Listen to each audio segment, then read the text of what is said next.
आज एउटै नेटवर्कमा भएका कम्प्युटरहरूमा फाइल ट्रान्सफर गर्ने तरिकाको बारेमा यहाँ चाहिँ एउटा डेमो बनाउन गइरहेको छु।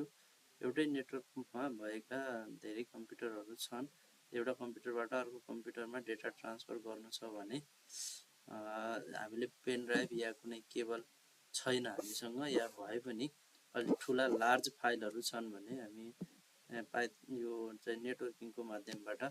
फाइल ट्रान्सफर गर्न सक्छौँ। कमान्ड प्रम्प्ट छ cmd छ भने हामी आफूले ट्रान्सफर गर्न चाहेको ड्राइभमा जाने अनि त्यो ड्राइभलाई चाहिँ Python space /yum http:// server type गरेर यसरी हामी यो चाहिँ यसको चाहिँ 8000 भनेको चाहिँ पोर्ट हुन्छ, यसले चाहिँ ट्रान्सफर गर्ने पोर्ट, र यसको लागि हामीलाई आफूले चलाइरहेको कम्प्युटरको आइपी एड्रेस चाहिन्छ। अनि त्यसको यो कमान्ड प्रम्प्टको अर्को विन्डो खोलेर IPCONFIG इन्टर गरेर हामी चाहिँ यसबाट चाहिँ आफ्नो कम्प्युटरको आइपी एड्रेस भेट्छौँ, र यो आइपी एड्रेस चाहिँ यो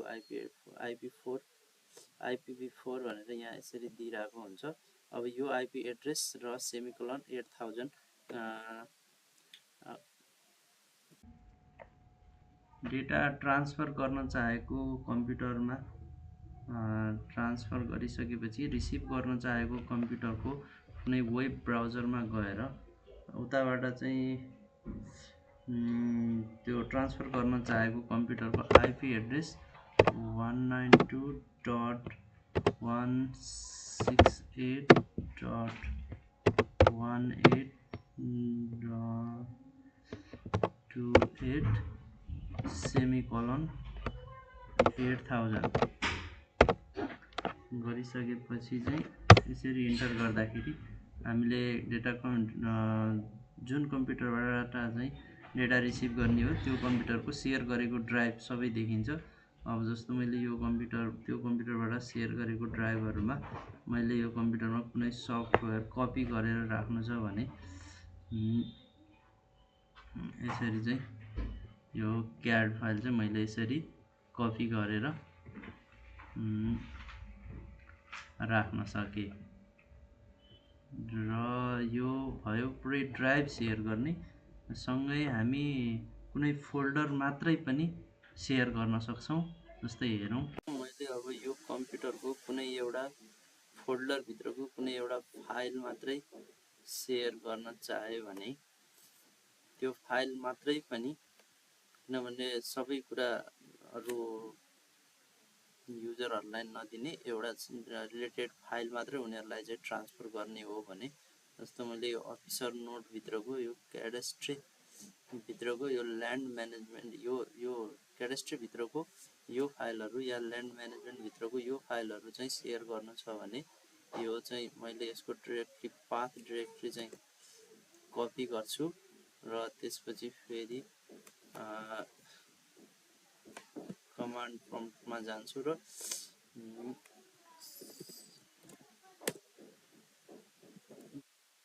डी ड्राइभ भित्र हाम्रो त्यो जुन फाइल सेयर गर्नु छ त्यो फाइल भित्र python/yum http:// गरेर यसरी मैले मलाई फेरि यो अहिले यसको आइपी एड्रेस त हेर्नु पर्यो, आइपी एड्रेस यसरी हेर्न सके।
जस्तो मैले यो कम्प्युटरबाट सफ्टवेयर भन्ने एउटा फोल्डरलाई मात्रै अरू कम्प्युटरहरूमा सेयर गर्न चाहन्छु या उनीहरूले पनि डाउनलोड गर्न सक्ने गरी यो गर्न चाहन्छु भने चेन्ज डिरेक्टरी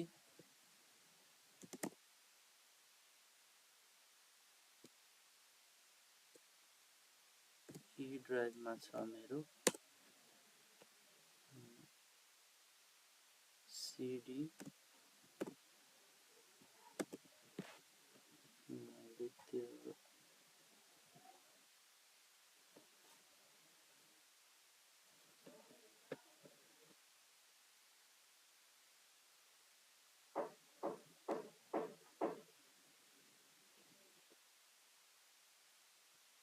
यी भित्र सफ्टवेयरको